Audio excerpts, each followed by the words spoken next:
Halo, selamat berjumpa kembali dengan saya, Bu Diah.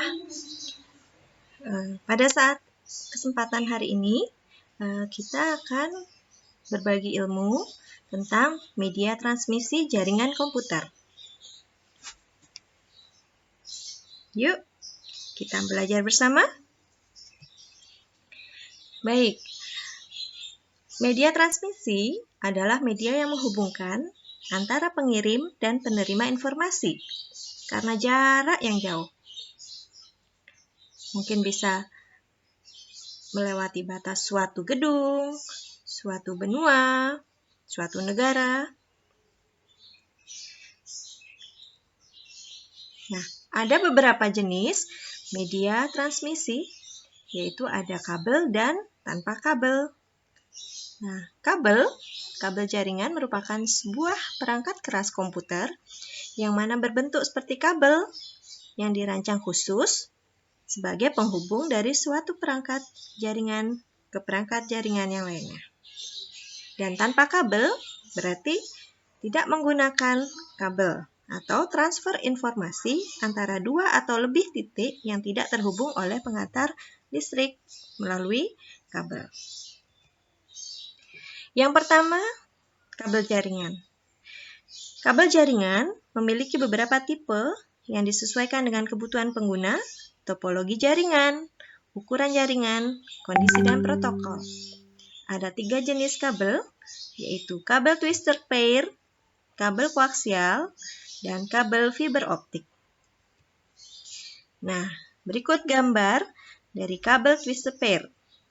Ada 3 jenis, yaitu yang pertama kabel UTP, yang kedua kabel FTP, yang ketiga kabel STP.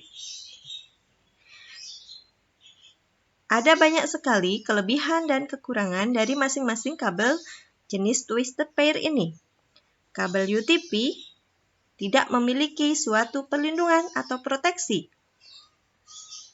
Kabel FTP lebih baik daripada kabel UTP karena memiliki lapisan pelindung semacam foil.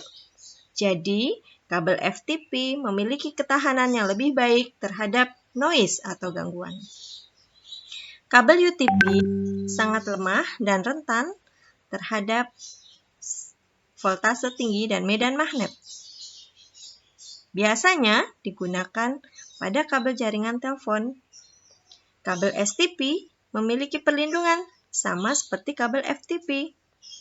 Bedanya hanya bahan yang digunakan untuk melapisi susunan kabel twisted pair-nya. Yang berikutnya adalah kabel koaksial. Kabel koaksial adalah salah satu jenis kabel yang hampir sudah tidak digunakan lagi pada sebuah sistem jaringan komputer. Kabel ini terdiri dari kawat tembaga yang dilapisi oleh isolator, konduktor, dan kemudian pada bagian luar dilindungi oleh bahan yang menggunakan PVC.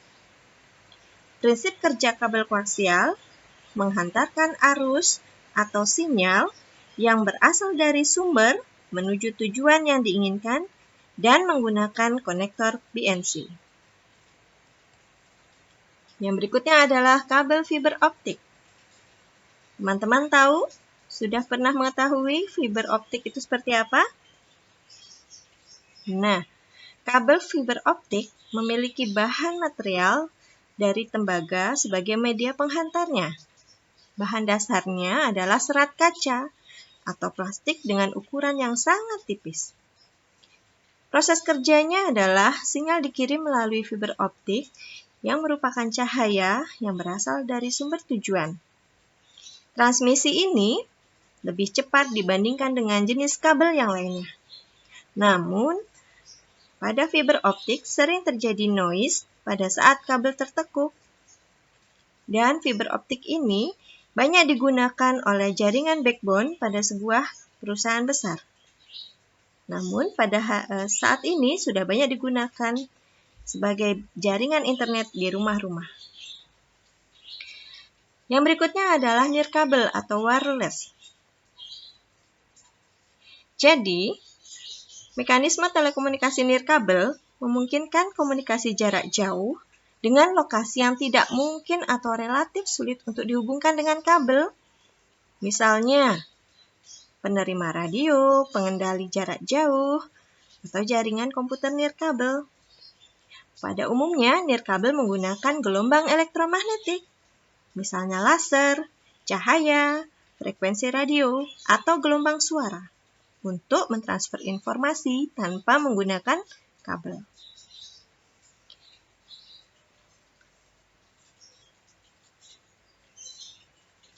Kemudian satelit. Satelit adalah benda yang orbit benda lain dengan periode, revolusi, dan rotasi tertentu. Ada dua jenis satelit, yakni satelit alami dan satelit buatan. Oke, itu saja yang dapat Ibu sampaikan mengenai jenis-jenis media transmisi. Sampai jumpa lagi. Jangan lupa like, share, dan subscribe ya. Terima kasih.